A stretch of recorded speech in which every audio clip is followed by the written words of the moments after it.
Olá, vamos falar agora um pouquinho sobre nossas lajes, sobre os tipos disponíveis, simbologia, reações de apoio e sobre o seu carregamento. Então, as nossas lajes, elas são nossos elementos que a gente denomina, segundo a NBR 6118, como placas. O que é que significa essa laje? O que é que significa essa placa? Significa que os dois vãos dela são muito maior que o terceiro, né, que seria aquele que está recebendo o esforço normal. Sendo assim, as placas ou lajes, elas recebem, sobretudo, ações normais ao seu plano, ou seja, ações a 90 graus. Essas lajes, elas recebem os carregamentos do uso, recebe os carregamentos dos nossos móveis, recebe os carregamentos dos revestimentos e do peso próprio e, normalmente, transferem esse carregamento para as vigas, como eu já mostrei para vocês anteriormente. Esse carregamento da laje, ele geralmente é um carregamento que a gente considera distribuído por área. As lajes se distribuem primariamente dessas duas formas. Ela pode ser unidirecional ou ela pode ser bidirecional. O que é que significa isso? Isso significa para onde é que realmente está indo o carregamento daquela laje, certo? Primeiro ponto que eu quero que vocês pensem. O carregamento, ele sempre vai procurar ir para o canto mais fácil, certo? O canto mais fácil significa o caminho mais curto que ele vai levar. Imagine se eu tivesse uma laje, por exemplo, como essa, ok? Se eu fizesse um carregamento nesse ponto, o que vocês acham? Vocês acham que ele iria querer ir daqui até aqui, certo? Até esse outro lado, ou ele iria querer ir daqui até aqui? Então, o carregamento ele sempre tende a ir para o percurso que ele vai percorrer o menor caminho. Então, a gente vai ter em todas as lajes o LX e o LY. O LX e o LY não tem a ver com X e Y dos nossos eixos coordenados. O nosso LX ele sempre vai ser o valor do vão menor, tá ok? Então, o LX tanto pode ser nessa direção, quanto pode ser nessa direção. Nesse nosso exemplo aqui, o nosso LX é essa direção aqui, certo? Por quê? Porque é o menor vão, aparentemente, né? Então, a gente calcula o valor de lambda. Quem é lambda? É o valor de LY, que é o vão maior, dividido pelo LX, que é o vão menor. Se esse valor for maior que 2, significa que essa laje é unidirecional. Ou seja, o carregamento ele vai só se distribuir em uma direção. Daí que vem o unidirecional, certo? Por que tem esse LY, LX maior ou igual a 2? Significa assim, se esse vão maior for maior que o dobro do vão menor, então a gente já consegue ver meio que logicamente que a carga não vai querer ir para todo aquele espaço do vão maior. Ela vai ali se distribuir só pelo vão menor, certo? Por isso que é unidirecional. Já a laje bidirecional é quando esse valor de lambda, que é essa razão do vão maior sobre o vão menor, ela é menor que 2, certo? Então, se for menor que 2, essa laje ela vai se distribuir nas duas direções, tanto no LX quanto no LY. Da mesma forma? Não, porque o carregamento ele sempre vai querer percorrer o menor percurso. Então, mesmo que a laje seja bidirecional, ou seja, que o carregamento ele ande nas duas direções, mesmo assim, o carregamento que vai para o meu LX ele vai ser maior, porque ele está puxando mais carga, porque é ali que a carga ela gasta menor energia para se mover, certo? Então, só lembrando aqui os tipos de sistema que a gente pode usar, né? A gente pode usar a laje maciça, né? O que é a laje maciça? É quando você realmente só tem a forma, e a forma você coloca o concreto e ele vai para o pilar diretamente, né? Tudo ali moldado em loco. A gente também lá, que é quando a gente usa aquele recurso dos caixotes para a gente diminuir ali o uso do concreto. Tá ok? Que é essa segunda aqui. Nós temos a nossa laje valterrana, ou nossa laje treliçada, como a gente também chama, né? Que é a laje que a gente vai ter esses trilhos, né? Ou essas treliças, como vocês estão vendo aqui nessa parte inferior esquerda. E a gente vai ter aqui as nossas cerâmicas, né? Eu queria que vocês prestassem atenção em algumas coisas que eu vou falar no momento, certo? Primeiro, esse sistema é um sistema que ele é pré-moldado, né? Porque essas estruturas, elas são pré-moldadas, elas já são feitas ali ou na obra ou você compra feita e leva, e depois vai passar ali o capeamento, certo? Então aqui não é uma estrutura toda moldada no local, tá ok? Outra coisa que eu quero que vocês prestem atenção é que o que está recebendo mesmo o carregamento aqui são esses trilhos, essas treliças, certo? É aí que o carregamento realmente está indo. E essa nossa cerâmica, ela tá ali para preenchimento. Pensem que a ideia dessa laje, essa laje valterrana, ela é semelhante àquela nossa laje nervurada, né? Por quê? Porque é como se fosse a ideia de que uma parte você está tendo mais concreto e a outra menos, porque você não vai precisar realmente, tá ok? Então, já que essa parte dessas lajes cerâmicas, elas são só de revestimento, elas não aguentam muito carregamento. Então, caso você for fazer, por exemplo, uma parede em cima de uma laje dessas, seria mais interessante que você usasse ali 2 a 3 treliças dessas, uma do lado da outra, para conseguir segurar melhor esse carregamento. Caso você faça isso contando com essa cerâmica, aí não vai dar certo, porque ela não foi feita para isso, tá? Então, geralmente se faz dessa forma, você coloca aqui as suas treliças, depois vocês colocam suas lavras cerâmicas, daí eles colocam uma tela, certo? Geralmente já vem pré-fabricada, uma tela de aço, certo?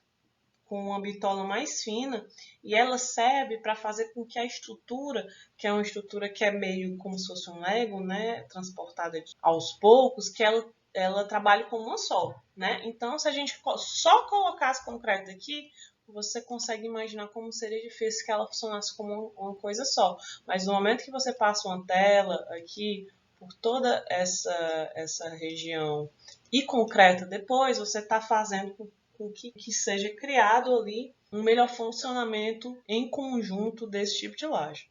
Tá ok? Essa é uma laje que vai ser sempre unidirecional. Por quê? Porque ela só funciona aqui, ó, na direção dessa minha vigota, tá ok? Por isso que de comum uso a gente sempre colocar essas vigotas no menor vão, porque já que ela vai ser sempre unidirecional, então qual é o caminho que é o menor? É o caminho que eu tenho menor distância. Então eu vou castigar, entre aspas, menos a laje se eu colocar ali o menor vão com os trilhos. Outro exemplo de laje que vai ser sempre necessariamente unidirecional vai ser essas lajes nervuradas, só que no meio dela eles colocam um tapa-nervura, né? O tapa-nervura que é um elemento semelhante a esse. Por que ele faz isso? Para ele deixar aqui vãos maiores, já que tu não vai ter muita barra passando aqui, certo? Então ele está economizando um pouquinho mais. Geralmente se usa isso com estruturas bem grandes, onde tu realmente precisa ter o menor peso possível. Lembre que quando a gente está trabalhando com essas estruturas otimizadas, a gente está diminuindo o peso. E o peso da laje, o peso próprio, ele é um dos elementos que mais dá carregamento na laje, mais até do que as pessoas, certo? Então, você diminui ali o peso, tapando esses elementos que você não vai usar, você está ali fazendo um ganho de material bastante interessante, tá ok? Então, ela vai ser sempre aqui nessa direção em que você não tem a nervura, né? No caso aqui, essa laje vai ser aqui, ó, nessa direção que o carregamento está atuando. Também há esses carregamentos que não são tão usuais, que são esses carregamentos de laje pilar, né? Que é mais ali se você quer reaproveitar mais pé direito, se você tem uma limitação de altura e um metro quadrado muito alto. Então, de repente, você quer diminuir o pé direito dos pavimentos, fazendo então esse sistema de laje pilar. Geralmente essas lajes elas são maiores. Ela, por exemplo, tem no mínimo 20 centímetros para dar, por exemplo, a proteção de incêndio, ok? Enquanto uma laje maciça convencional teria ali uma altura de no máximo 10, 12 centímetros. Então, quando você vai usar laje coluna, laje pilar, você vai ter lajes ali bem mais robustas, né? E você pode ou não usar captéis, né? Cogumelos, que é essa região aqui, para você dar uma melhor distribuição. Porque o que acontece nesse tipo de sistema estrutural, já que você não tem a viga, é uma tendência dessa coluna furar a tua laje, certo?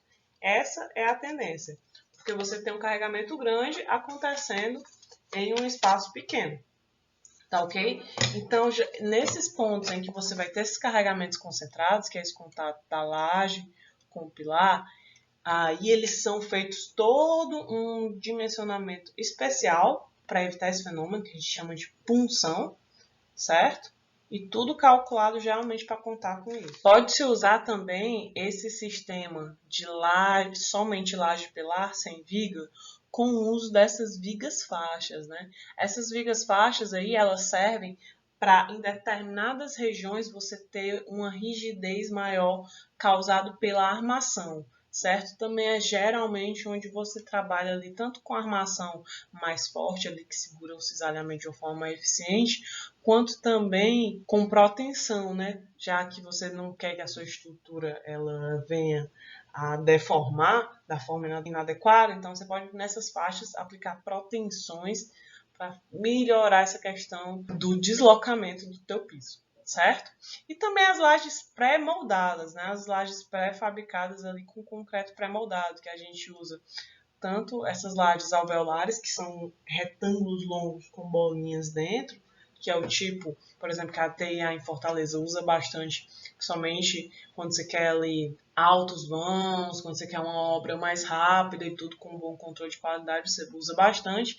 Também com essa laje do tipo Pi, né? Essa laje do tipo Pi também a gente vê bastante, sobretudo em pontes. E ela é toda calculada de uma forma diferente, porque você tanto tem que calcular ela para o momento final, que ela chegou na tua obra para ela fazer o papel dela, tanto também quanto você tem que carregar para a parte do transporte, da montagem, porque isso, se você não fizer a armação da forma correta, de acordo com como essa sua laje vai ser içada, pode ser que você tenha falhas ali o elemento durante a montagem. Então, ela tem vários cálculos transitórios que são mais complexos. Então, aqui é só alguns exemplos, né? Só para revisar, a gente tem a maciça, a nervurada, né? Que a gente tem essas nervuras aqui, geralmente feito com caixotes. Nossas lajes cogumelos, certo? Nossas lajes alveolares, que é um tipo de laje pré-moldada. A laje treliçada, que pode ser tanto com isopor, quanto também com essa lajota cerâmica. As bubble decks, que eu falei para vocês na outra aula, né? Que é a mesma ideia da nervurada, só que colocando bolhas no meio da laje ao invés dessas nervuras. A laje steel deck, é uma laje que ela é concreto e aço trabalhando junto, né? Então você tem mais ou menos essa ideia da treliçada, pensando a grosso modo, só que agora aplicado ao aço e o concreto. Ela é bastante utilizada quando você tem, por exemplo, estruturas metálicas, mas você ali na parte da laje você faz a união dessas duas disciplinas. E a laje protendida, né? Todas essas lajes mostradas anteriormente, ela pode ser também protendida. Proteção essa para garantir deformações aceitáveis na tua estrutura. Agora, vamos falar sobre os tipos de carregamento das lajes. Então, como nós vimos, nós temos primariamente esses três tipos de carregamento, né? O carregamento que a gente chama de carregamento concentrado, que é o carregamento cujo o ponto de aplicação ele tem uma área muito pequena em relação à área total do elemento, ou o comprimento do elemento. Como, por exemplo, se você tivesse um pilar nascendo em uma laje, a gente pode ter uma carga que seja linearmente distribuída, que é, por exemplo, a nossa parede sobre a nossa laje, né? É um tipo de carga linear que pode ter. E carga distribuída por área, né? Que seria as pessoas, seria o uso e também o revestimento da minha edificação. Daí do carregamento a gente tem um tipo de carregamento permanente, que é aquele carregamento que vai ser constante, que vai continuar durante a vida útil da minha edificação, né? Como é o exemplo do preço do próprio da laje, como vocês viram como calcular na aula anterior. Então, para calcular o volume dessa nossa laje, a gente vai precisar das duas larguras, né? E da altura, da espessura da nossa laje. Essa altura, a gente faz o pré-lançamento, como a gente viu na nossa aula anterior, né? Que é pegar o LX, que é o nosso vão menor, e dividir pelo valor de 40. E daí a gente vai ter ali a altura aproximada que vai poder ser a nossa laje. E a partir dela a gente calcula então o valor do nosso peso. Tendo a observação que essa altura ela tem que obedecer à altura mínima, segundo a norma NBR 6118/2014, né? Que, por exemplo, ela diz, se a tua laje ela for só de cobertura e não foi balanço, tu pode usar um valor de 7 centímetros. Se for uma laje de piso comum, tu poderia usar ali 8 centímetros. O que é que significa? Significa se tu fez teu LX sobre 40 e ele deu, por exemplo, uma altura de 5 centímetros e tu está trabalhando com laje de piso, tu não vai poder usar o 5, tu vai ter que usar no mínimo esse valor da norma. E daí ele fala alguns outros exemplos, né? Ele fala que laje em balanço, a altura é no mínimo de 10 centímetros, laje que pega a parte de estacionamento vai de 10 a 12 centímetros, e assim vai indo sucessivamente. E também temos como nosso carregamento permanente o nosso revestimento, né? O nosso revestimento que é bastante importante na nossa edificação, seja para os pisos de teto, quanto os pisos referente ao piso também, né? O revestimento inferior e superior que vai dar na sua edificação. Para o nosso piso, a gente pode considerar uma carga ali de aproximadamente 0,5 kN por metro quadrado, mas é importante observar se o piso que você vai colocar, ele está ali dentro dessa faixa, né? Porque você não pode colocar um valor abaixo e dizer depois que o teu revestimento vai estar acima.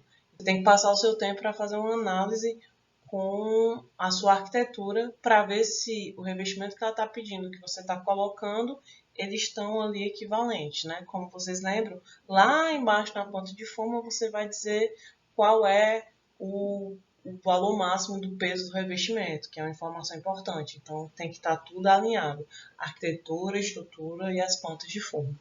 Então, aqui só alguns exemplos de carregamento que vocês podem usar. Por exemplo, peso específico concreto, segundo a NBR 6120, você usa de 25 kN por metro cúbico. Para a laje do teto, né, o revestimento aqui que está na nossa laje, a gente pode usar um valor de 19 kN por metro cúbico. E qual a espessura? Aí vai da arquitetura, vai também ali do conhecimento de construção. Contra piso, 21 kN por metro cúbico. E caso você não tenha o valor da parede que você vai usar, digamos que você diga assim, a minha edificação realmente que vai segurar ela vai ser minhas lajes, meus vigas e meus pilares, e as minhas paredes nada mais são que elemento de vedação. Então, nesse caso, caso você não tenha ainda a posição exata da parede, você pode usar esses valores aqui que a NBR 6120 ela deixa. O que ela fala?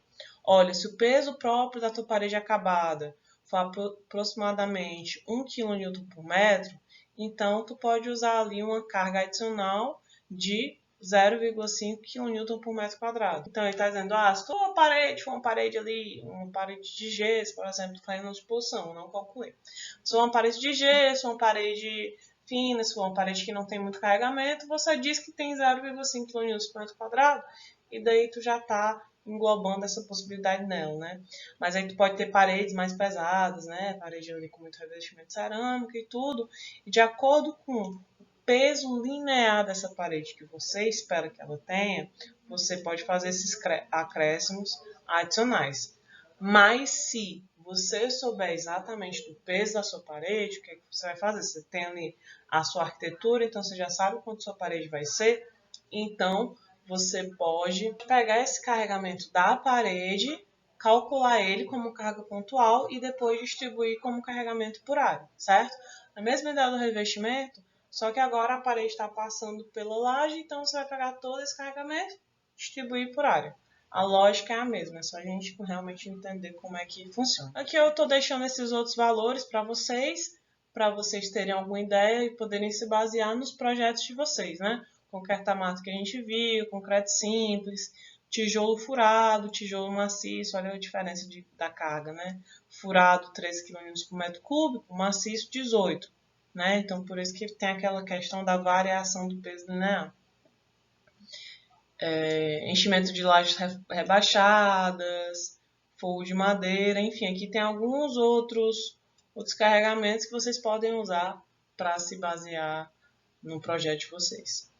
Então, lembrando que além do nosso carregamento permanente, que é o carregamento que ele vai estar sempre constante durante a vida útil ou com pouca alteração, a gente tem um carregamento variável, que é o referente ao nosso uso, que a gente também encontra ele nessa nossa norma NBR 6120/2017. Então, por exemplo, se eu estiver trabalhando com uma edificação, um edifício residencial, daí eu posso vir lá nela, observar que a carga quilonewton por metro quadrado que eu vou usar variável para o meu edifício residencial vai ser essa aqui.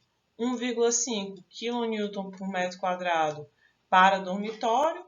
E se eu quiser uma despesa de serviço de lavanderia, eu utilizo o valor de 2 kN por metro quadrado, tá ok? Assim, nesses outros exemplos, se eu quiser usar aqui para fazer a ideia de um clube, né? Eu quero um salão de dança, salão de esporte. Aí eu já venho para uma carga de 5 kN por metro quadrado. Então já veio que meu uso mudou, então a minha carga aumentou bastante proporcionalmente ao tipo de uso, né? Então, pessoal, nesse primeiro exemplo, eu estou pedindo para vocês calcular o carregamento proveniente da parede que está sendo distribuído nessa laje, né? A parede na laje, geralmente a gente considera ele como carregamento distribuído na laje, ok? Então, a gente vai seguir realmente aquela mesma lógica, né? A gente vai seguir utilizando essa nossa equaçãozinha simples, que o peso específico é igual ao peso sobre o volume, né? Peso específico da parede, peso da parede, volume da parede. E daí a gente tem dois pesos específicos, né? Que ele dá o peso específico do tijolo furado, né? Que é 3 kN por metro cúbico, e o peso específico do tijolo maciço, que no caso é 18 kN por metro cúbico. Para esse exemplo, eu vou usar esse 13, tá? Mas aí vai depender do tipo de tijolo que você estiver usando na sua obra. Então, o peso da parede, ele vai ser igual ao peso específico da parede, 3 kN por metro cúbico, vezes o volume da parede, né? Agora, quem é o volume dessa parede? Bem, observe aqui no desenho. Todo elemento que ele tiver essa ideia de retangular vai ser sempre a multiplicação dessas três dimensões, né? Viga, laje, seja o que for, sempre vai ser essa ideia. Então, aqui na parede a gente tem o comprimento dela, a gente tem a altura da nossa parede e a gente tem a espessura, né? A altura da nossa parede, eu estou dizendo aqui no começo da questão que são 280 centímetros, né? Aí você vai ter que ver qual é o da sua obra. Mas no caso aqui, 280 centímetros. Observe que a gente está trabalhando com metro, então isso aqui vai ter que ficar 2,8 metros, ok? A espessura a gente também pode olhar no desenho e observar que eu estou apontando a espessura como 0,15 metros. Então, espessura 0,15 metros. E por último, o nosso comprimento, né? Qual é o comprimento aqui que está essa parede? Está nesse comprimento de 2,5 mais o comprimento de 1,5, né? Porque ela faz esse percurso. Então, o comprimento vai ser igual a 2,5 mais 1,5 igual a 4 metros. Então, o volume da minha parede vai ser igual a 2,8 vezes 0,15 vezes 4 metros. Esse valor em metros dá igual a 1,68 metros cúbicos, né? Então, agora que eu tenho o volume da parede, é só substituir nessa minha formulazinha. Então, o peso da minha parede vai ser igual a 13 kN por metro cúbico, multiplicado por 1,68 metros cúbicos. Isso aqui dá igual a 21,84 kN. Daí, pessoal, antes de terminar e fazer o peso distribuído por área propriamente dita, gostaria só que vocês prestassem atenção nesse valor, né? 21,84 kN. Quanto é que é isso em quilogramas, né? Que a gente está mais acostumado. 21,84 quilonewtons é igual a 21.840 newtons, né? Que aqui a gente multiplica por 1000. E se a gente dividir por 10, para a gente ter em quilograma força, né? Ou para a gente ter em quilograma, a gente vai ter aqui de 2.184. Ou seja, essa parede aqui, ela tem 2.000 quilos, 184, ou 2,18 toneladas, tá, gente? Então, é só para vocês terem ideia de o quanto que realmente esses elementos são pesados e não é só querer aumentar ou colocar um peso a mais de qualquer forma. É só isso que eu quero também aproveitar e chamar a atenção para vocês. Então, finalizando, a gente teve aqui a nossa carga de 21,84 kN. E agora a gente quer que essa carga dessa parede ela seja por área, né? Para a gente ter essa carga por área distribuída da nossa laje, é só a gente pegar esse 21,84 e daí a gente dividir pela área, ok? Então, aqui a gente pegando a área vai ser quanto? Vai ser o nosso 4,5 multiplicado pelos nossos 4 metros. Você pode usar aqui esse tamanho médio, certo? Entre a divisão da laje com a viga, esse tamanho médio aqui da viga. E daí você vai ter, metro com metro, vai ser metro quadrado, né? Então, você vai ter que o peso da parede distribuído por área vai ser 1,215 kN por metro quadrado. Tá ok, pessoal? Então, esse aqui seria um dos carregamentos permanentes que estariam agindo aqui na nossa laje. Vocês veem que é a mesma lógica do outro, é só realmente identificar quem é que é o teu volume, né? Quem é que são os elementos. Tirou a carga, daí divide pela área e tu vai ter a carga distribuída por área. Então, pessoal, esse aqui é semelhante com o outro, certo? Nesse caso aqui ele fala que a alvenaria de vedação está com bloco cerâmico furado. Ele está trabalhando aqui com tonelada força e o revestimento mais impermeabilização com valor de 100 kg força por metro quadrado e sobrecarga de um lugar residencial, né? Porque a gente está trabalhando aqui com uma carga de casa. Então, o que eu vou fazer é trabalhar com todos esses na mesma unidade, tá? No caso dessa vez, eu vou trabalhar com quilograma força. Então, aqui falando do tijolo, a gente tem 1,3 tonelada força por metro cúbico. Então, a gente vai ter aqui 1.300 kg força por metro cúbico. Tá ok? Tonelada força para quilograma, multiplica por 1.000. Então, pronto. A gente tem a sobrecarga residencial. Sobrecarga residencial, né, pessoal? A gente tem aqui uma da NBR 6120, que na residencial, tanto tem essa parte dormitório, sala, copa, cozinha, que pode ser 1,5 kN por metro quadrado, quanto aqui a despensa, a área de serviço, lavanderia, 2. Então, como eu não sei o que é, eu vou colocar o maior, né? Eu vou dizer que aqui a carga variável ou de serviço, ela é de 2 kN por metro quadrado. Quilonewton eu vou transformar em newtons, que dá igual a 2.000 newtons por metro quadrado. E de newtons eu vou transformar para quilograma força, que é como só dividir por 10. Então, eu vou ter aqui 200 kg força por metro quadrado. Observe que, nesse caso, ele já está dando a carga por área, tá? Aqui, no caso, ele está dando o peso específico. Depois, a gente ainda vai transformar para a carga distribuída pela área da laje, mas aqui a carga já está por área. Então, já aqui, ó, é a carga variável por área. Então, aqui já está com o valor dado, né?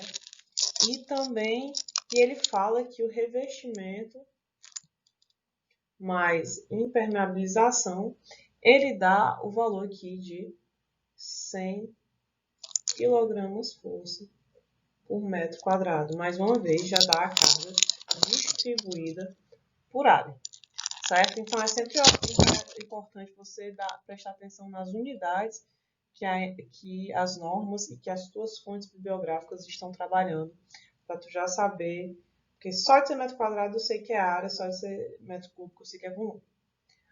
Ok? Então, além disso, eu também vou incluir aqui o peso específico da laje nessa. Peso específico da laje ele é igual a 25 kN por metro cúbico.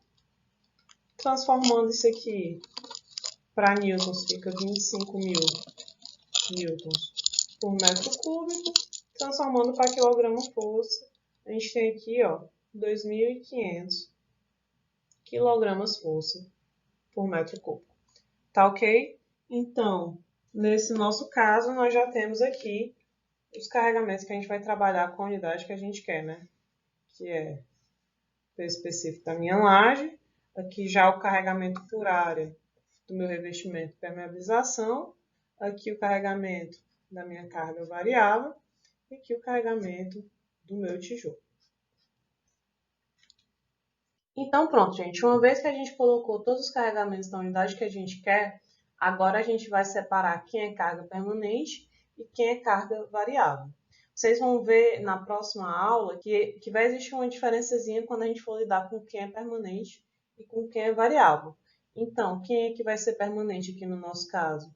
A gente vai ter aqui a carga da parede, né, do nosso tijolo, mais, que é permanente, tá? Permanente vai ser a carga da parede, mais a carga do revestimento,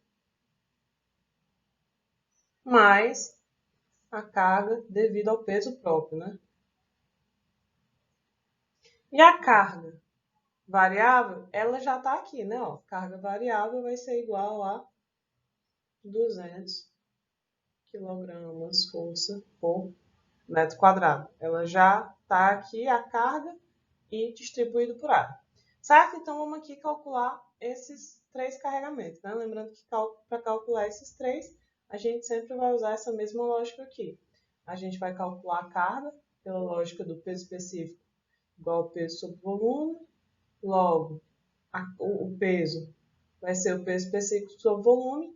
E depois a gente vai pegar isso e dividir pela área da nossa laje, para a gente pegar esse carregamento que é pontual e distribuir ele por área, certo? Então, sobre aqui a carga da nossa parede,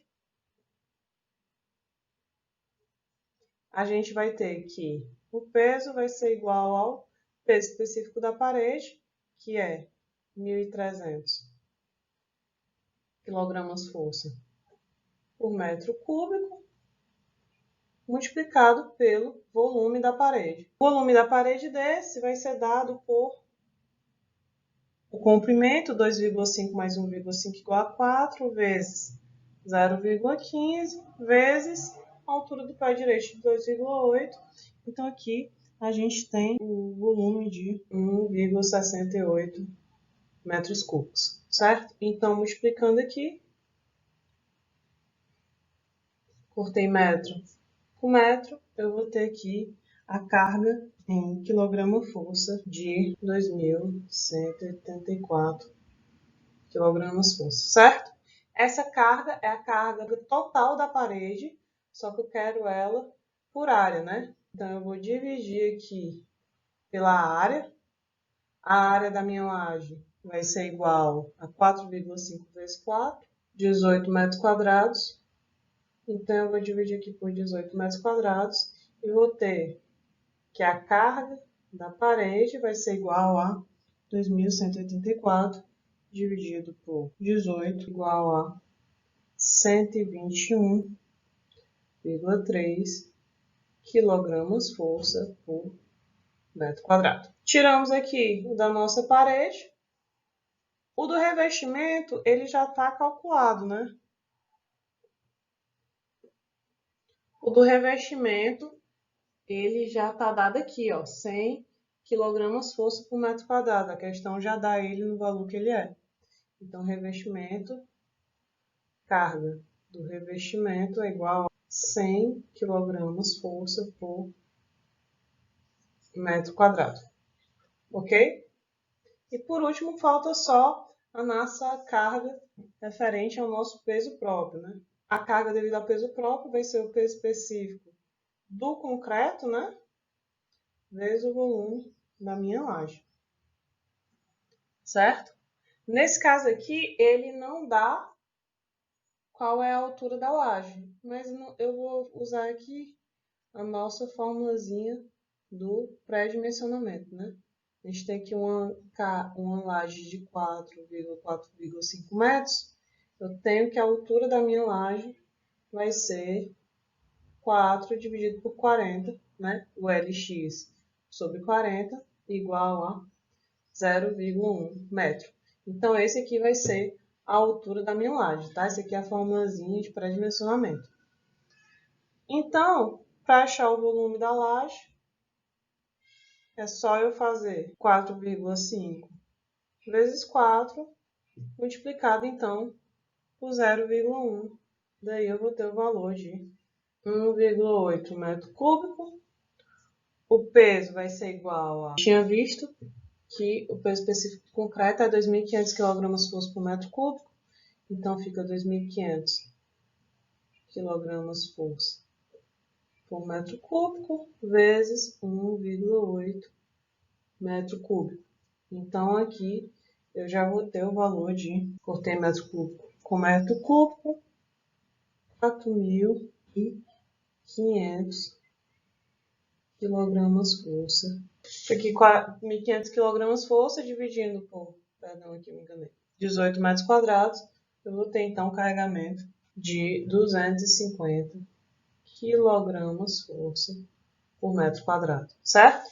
Então, a carga permanente, como a gente já tinha visto, vai ser igual à soma desses três. Vai ser a carga da parede, que a gente calculou 121,3 kg força por metro quadrado, mais a carga do revestimento, 100 kg força por metro quadrado, mais a carga do peso próprio, igual a 250 kg força por metro quadrado. A carga permanente fica igual a 471,3 kg força por metro quadrado.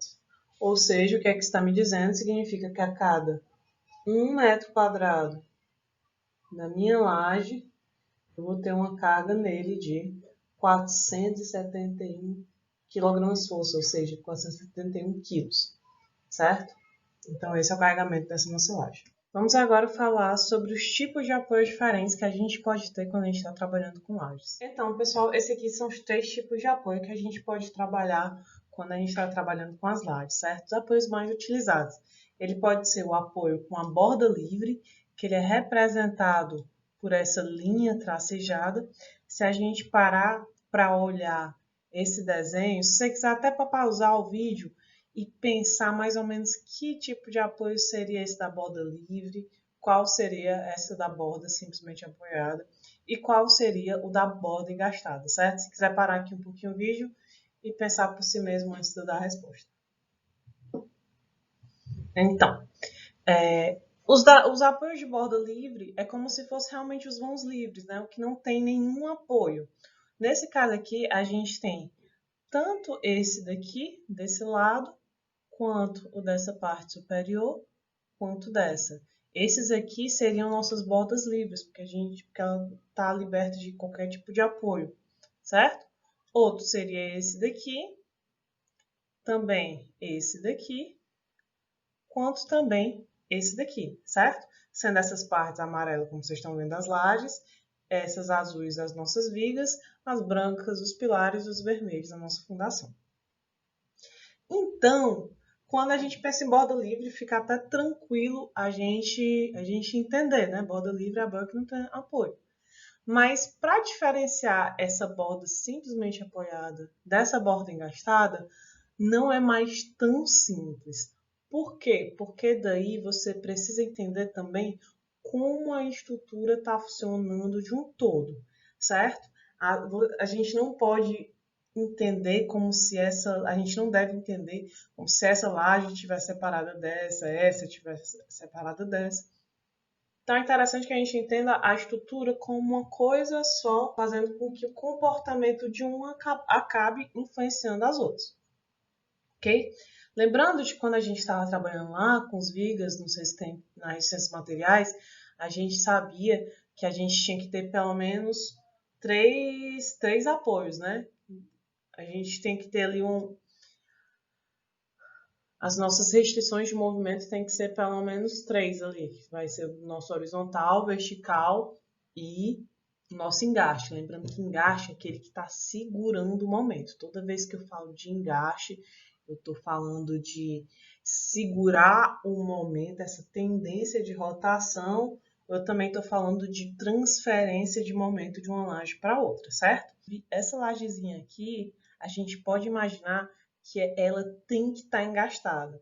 Por quê? Porque se ela fosse só livre e um apoio aqui, primeiro ou segundo gênero, essa laje ela acabaria caindo, né? Então eu teria que necessariamente ter um engaste que impossibilitasse essa rotação. Então aqui a gente consegue perceber que a gente precisa desse engaste.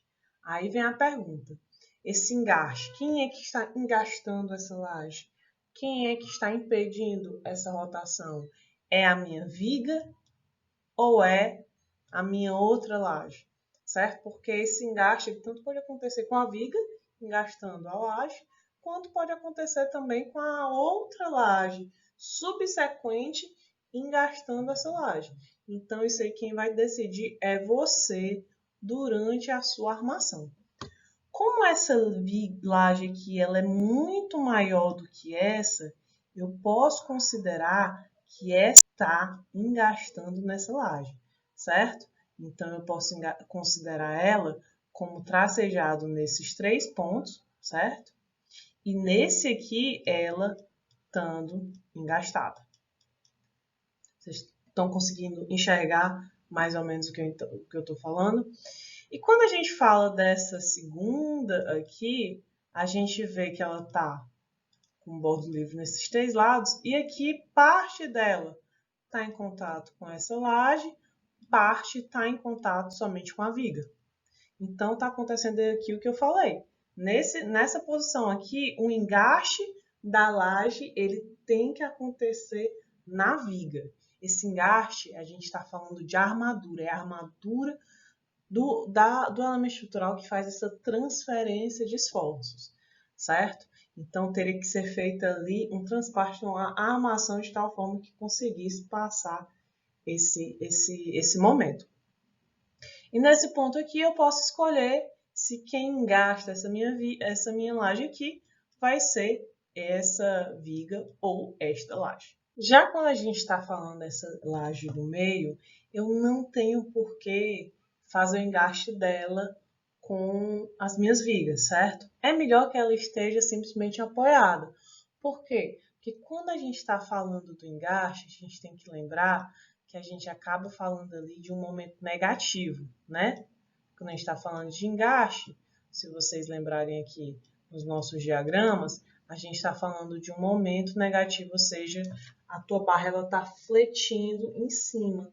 Isso faz com que tu necessite de armaduras negativas, certo? Então, se eu tenho uma laje circulada por uma viga e eu não tenho motivo para engastar ela, então eu posso dizer que ela é simplesmente apoiada, certo?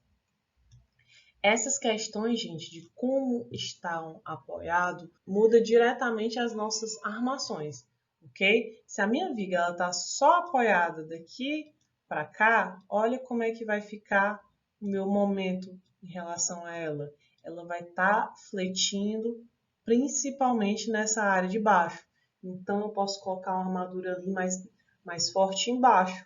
Lembrando que a armadura embaixo ela é mais fácil na hora da execução. Então, momentos positivos são bons. A gente tem que sempre procurar trabalhar com momentos positivos, certo? Momentos negativos vão levar a um tipo de armação que ela é contra a gravidade, né? Porque a tendência das coisas é cair e ficar embaixo. Então, a armação lá em cima é sempre mais um pouquinho complicada de se fazer. Então, se a gente puder armar as coisas de uma forma com uma armação positiva, melhor. Então, essa laje aqui, ó, essa laje não está causando engaste nessa laje aqui. Por quê? Porque ela é muito pequenininha. Ainda que ela esteja saindo, esse momento que ela faz não é grande o suficiente. Então, eu realmente posso dizer que esses 4 cantos dessa minha laje do meio eles são realmente simplesmente apoiados. Eles estão só mesmo ali transferindo carregamento vertical e horizontal e não momento, que é o que o engaste faz. E nós temos as representações das nossas lajes de acordo com a forma que ela está sendo apoiada. Se a minha laje está só simplesmente apoiada, a gente viu que a gente pode trabalhar com ela só mesmo com esse meu traço contínuo, certo? Então, eu represento a laje em si no quadrado. Nesse caso aqui, ó, ela está só apoiada. Apoiada aqui, aqui, aqui e aqui. E por conta disso, as linhas são contínuas. E eu posso representar os apoios delas nos cantos com essas representações de viga. Por exemplo, se eu quisesse representar o apoio da laje nessa direção aqui, ó, nessa direção aqui, eu posso dizer que ele está apoiado nos dois pontos, certo? Esse apoio está relacionado a esse aqui e esse segundo apoio está relacionado a esse lado aqui. A mesma forma também para o outro lado, né? A gente também está trabalhando em um lado e também pelo outro. Então, se eu pegasse uma faixazinha aqui da minha laje, eu poderia dizer que nessa região aqui, ela está só apoiada e na outra também, né? Ou seja, a representação dessa laje aqui, com todos esses pontos simplesmente apoiados, é feito dessa forma aqui, ok? Se eu tivesse uma laje ali que ela é só engastada, só com os bordos livres, que no caso seria essa aqui, né? Que é muito comum, sobretudo ali nas nossas paradas de ônibus, a gente poderia representar ela, ó, essa parte que está engastada, a gente representaria aqui, né? Que é a representação que a gente viu, que a gente usa. Aqui ela estaria com bordo livre, nessa posição com bordo livre, nessa posição com bordo livre. Detalhe, a única parte que vai estar segurando o carregamento vai ser essa direção, né? Porque a outra, aqui o carregamento não vai para canto nenhum. Todo o carregamento ele vai exclusivamente para essa direção, né? Então, nesse caso aqui, a única que eu vou ter vai ser esse engaste, tá? E aqui o bordo livre, sem apoio nem de primeiro nem de segundo gênero, porque não tem nada. Então, gente, aquele é um dos tipos de laje, né? Mas só mostrando aqui a representação dos outros, né? Nesse exemplo aqui, a gente tem uma laje que é simplesmente apoiada nesses lados aqui, certo? Pensando nessa direção de carregamento, que aqui você tem o apoio simples e o apoio simples. E nessa direção, esse daqui vai ser um apoio simples, né? Olhando para cá. E esse daqui vai ser o engaste, olhando para cá. Nesse 3, mesma forma. Apoio simples, engaste. Apoio simples, engaste. Nesse 4, nessa direção aqui, ó, a gente tem só apoio simples, ok? E nessa direção aqui, nós vamos ter que ambos os apoios são engastes. E só lembrando que esse engaste ele pode acontecer tanto de uma laje para outra, quando a tendência de movimento dessa laje, por ela ser grande, ela acaba gerando momento nessa outra, então esse momento ele pode ser considerado um engaste, esse momento dado devido a essa rotação, certo? Tanto quanto o engaste ele pode ser feito por conta de uma viga, se você tiver aqui com a laje em balanço, ou até mesmo só de você estar passando a laje por uma viga muito grande, muito mais do que o normal, uma viga com altura realmente de 80, 90 metros, 90 centímetros, um metro, você de repente está ali gerando um engaste, então você tem que representar ele, né? Então o engaste tanto pode ser dessa forma, laje com laje, tanto quanto também pode ser dessa forma, laje com viga. Então, gente, vocês têm que entender que esse engaste acaba acontecendo quando você tem um elemento que ele seja muito mais, com inércia muito maior, um elemento muito maior do que o adjacente, certo? Então, Nesses casos aqui, ele tanto pode acontecer se a altura de uma laje for maior do que a da outra, quanto se a largura de uma laje for maior do que a da outra, certo? Largura aqui, falando desse vão aqui, por exemplo, se eu estou olhando essa com essa, eu estou olhando esses apoios aqui, então eu estou olhando realmente só nessa direção, tá ok? E daí a gente tem essa relaçãozinha. Procurem entender. Se a largura, aqui eu boto L, mas tanto pode ser o L quanto o H. Se a largura do menor for maior ou igual que 2/3 da altura do maior, certo? Se a largura do menor for maior ou igual ali que 0,67, que é 2/3, vezes a altura do maior, então, tanto a menor engasta na maior, quanto a maior engasta na menor, certo? Se essa relação acontecer aqui, se a menor for maior, o que está dizendo aqui? Porque você pode até ter uma laje menor.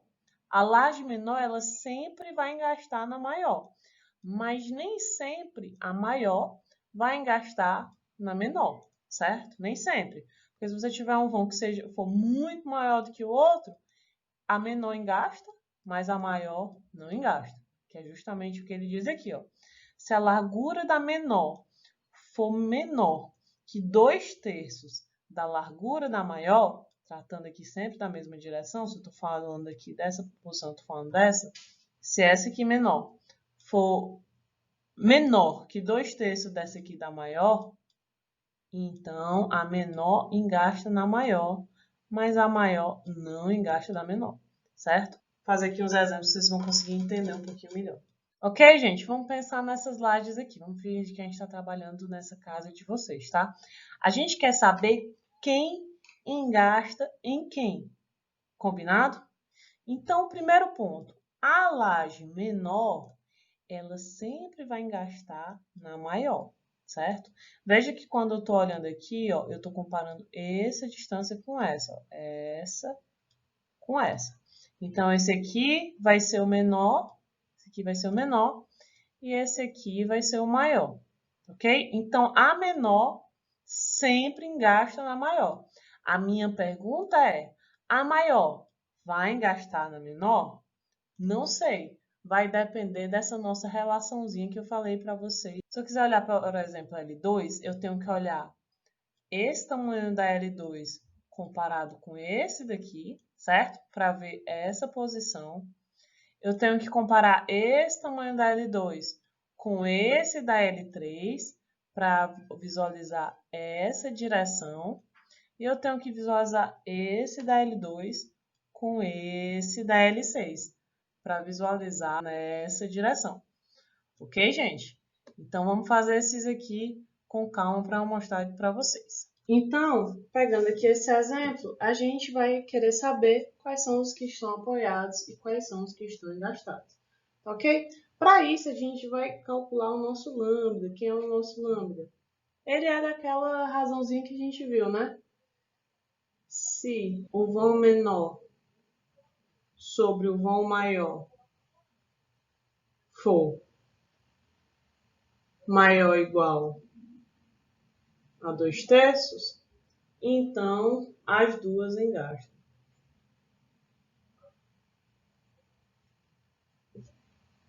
Se o lambda, que é meu vão menor, sobre meu vão maior, for menor que 2/3, só a menor engasta. Então, essa é a regrazinha, que é a mesma coisa que eu falei antes, só que com outras palavras. Então, vamos começar aqui com essa nossa L1, certo? A L1, eu estou vendo aqui já que o apoio nesse lado dela é o apoio simples, porque ela só é aqui a viga, certo? Então, já vou começar aqui a desenhar a minha L1. Então, nesse lado, ele é apoio simples, né? Estou olhando aqui, ó, agora nessa direção, tá? Então, esse lado aqui ele é apoio simples.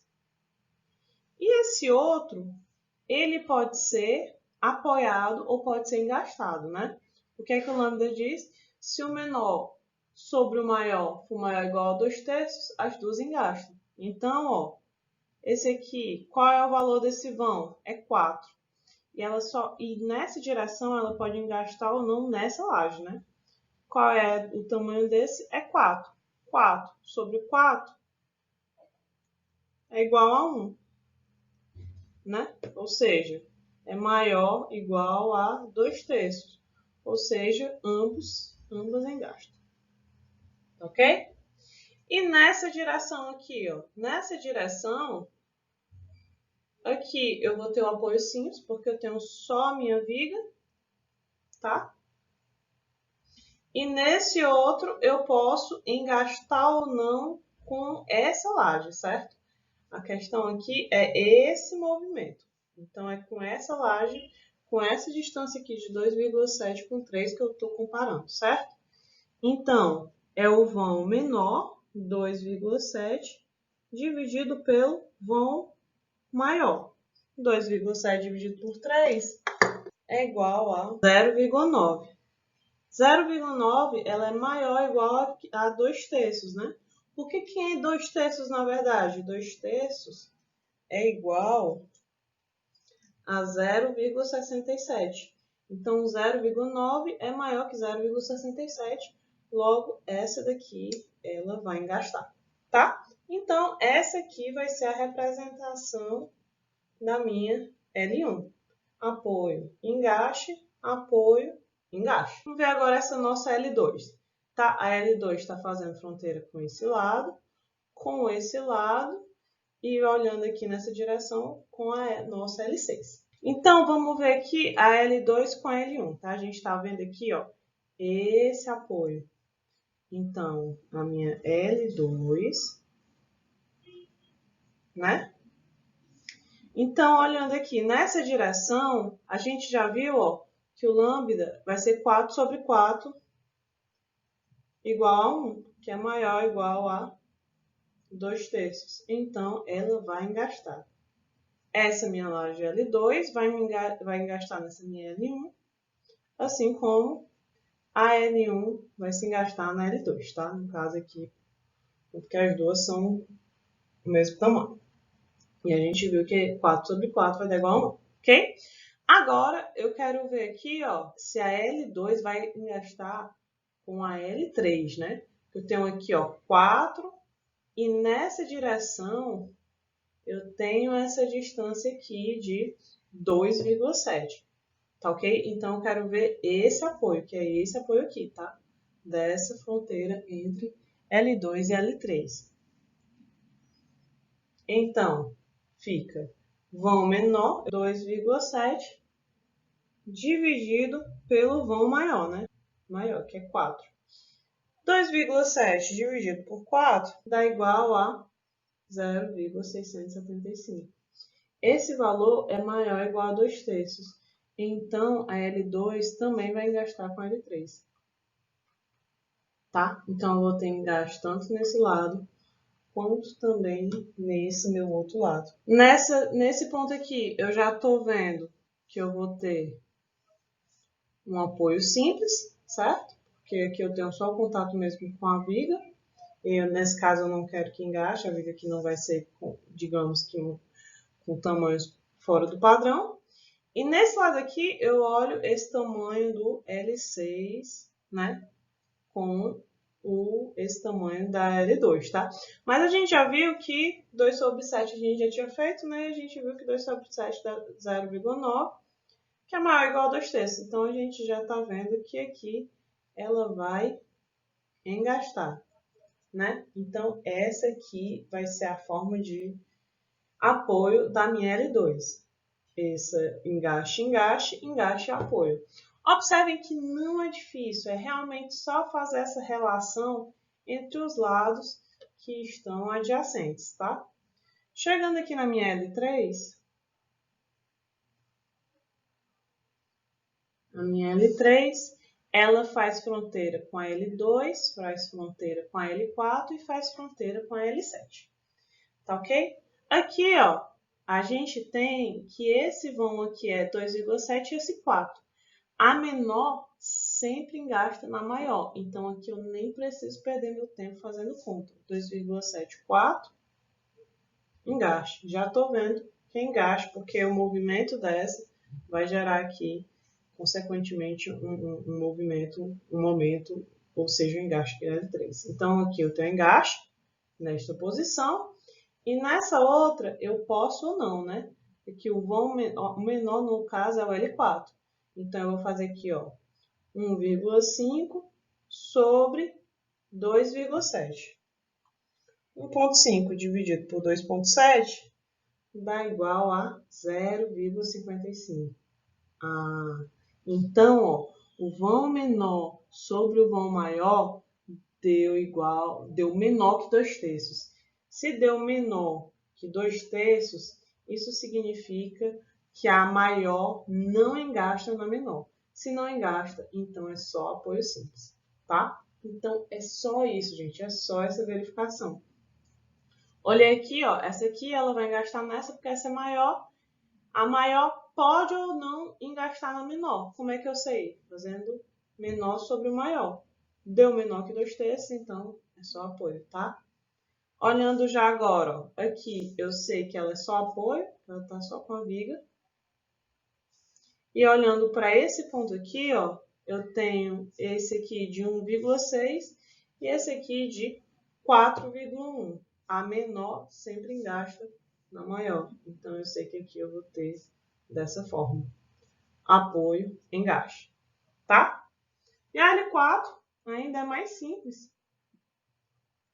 Porque você tem aqui, ó, a L4, nesse ponto, ela é o apoio simples, né?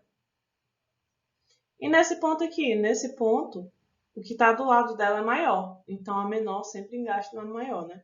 Olhando agora, gente, nessa direção, ó. A menor, que é essa distância aqui, vai engastar sempre na maior, que é essa. Então, aqui eu vou ter necessariamente o engaste, tá? Aqui eu vou ter um apoio simples, que é nessa posição, e nessa posição eu vou ter um engaste, ok?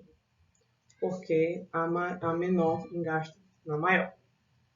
Então é isso, gente. Agora vocês vão fazendo os demais, tanto a laje 5, 6 e 7, quanto as dois exercícios de vocês que eu vou pedir, tá ok? Qualquer dúvida, só falar comigo. Um abraço.